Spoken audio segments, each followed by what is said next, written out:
జపాన్లో వృద్ధులు ఒంటరిగా అనామకుల్లా చనిపోతున్నారా? మరణించిన తమ పిల్లలకు కూడా తెలియడం లేదా? కర్మకాండలు చేయలేకపోతున్నారా? ఎందుకు ఈ పరిస్థితి వచ్చింది?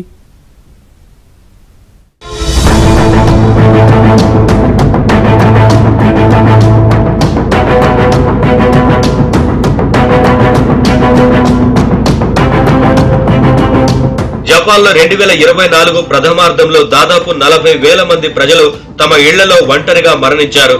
జాతీయ పోలీసు ఏజెన్సీ ప్రకారం చనిపోయిన వారిలో దాదాపు 4,000 మందిని ఒక నెల తర్వాత, 130 మృతదేహాలను ఒక ఏడాది తర్వాత కనుగొన్నారు.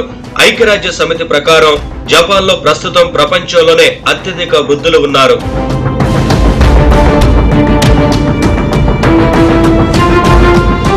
జపాన్లో వృద్ధుల సంఖ్య విపరీతంగా పెరిగిపోయి పిల్లల సంఖ్య తగ్గిపోతోంది. దీంతో పిల్లలు కూడా ఉపాధి కోసం వేరే ప్రాంతాలకు వెళ్లి తిరిగి ఇంటికి రావడం లేదు.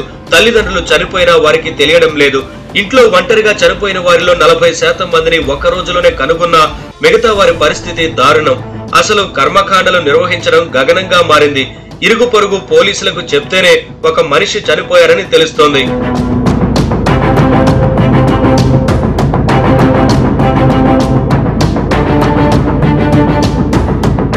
ఇంట్లో ఒంటరిగా మరణించిన వారిలో 7,498 మంది 85 ఏళ్లు లేదా అంతకంటే ఎక్కువ వయసు ఉన్న వాళ్ళు, 75 నుండి 79 ఏళ్ల వయసు మధ్యనున్న వారు 5,920 మంది, 70 నుండి 74 సంవత్సరాల వయసు మధ్యనున్న వారు 5,635 మంది ఉన్నారు.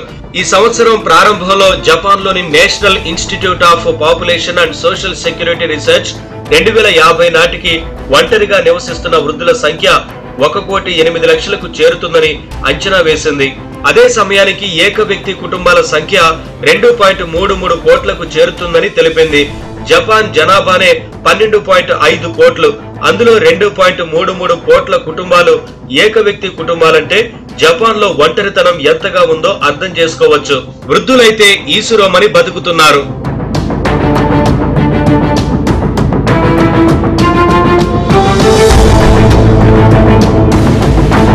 జపాన్ లో సంతానలేమి పెరుగుతోంది. పెళ్లిళ్లు, కుటుంబ వ్యవస్థపై యువతకు ఎలాంటి ఆసక్తి లేదు. పెరిగిన జీవన వ్యయంతో సతమతమవుతోంది. జపాన్ లో ఉమ్మడి కుటుంబాలే లేవు. దేశంలో ప్రతి ఒక్కరూ 90 ఏళ్లు బతికేస్తున్నారు. పుట్టే పిల్లల సంఖ్య పడిపోవడంతో ఎక్కడ చూసినా 70 ఏళ్లు పైబడ్డ వృద్ధులే కనిపిస్తున్నారు. ఎవరి బతుకు వారిదే. అందుకే ఏళ్లలో చనిపోయినా పక్కింటి వారు పట్టించుకోవడం లేదు. ఎవరు చనిపోయినా ఏడ్చేవారే లేరు. అందుకే అనామకుల్లా వేల మంది చనిపోతున్నారు.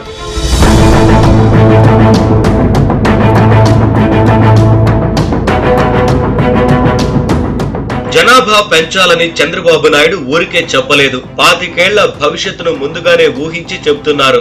నేను ఫ్యామిలీ ప్లానింగ్ మీద ఆ రోజు మిమ్మల్ని అందరినీ కూడా మోటివేట్ చేశాను. ఫ్యామిలీ ప్లానింగ్ మీద అందరికీ చెప్పండి, జనాభా పెరిగిపోతే నష్టం వస్తుందని చెప్పాను. ఇప్పుడు మళ్లీ చెప్తున్నాను, నేనే ఫ్యామిలీని ప్రోత్సహించండి, ఎక్కువ మంది పిల్లలు కనమని ఇప్పుడు మళ్ళా చెప్తున్నాను. ఎందుకంటే 15-20 సంవత్సరాలు మారిపోయినాయి పరిస్థితులన్నీ. అప్పుడు పిల్లలు ఎక్కువగానే వాళ్ళు.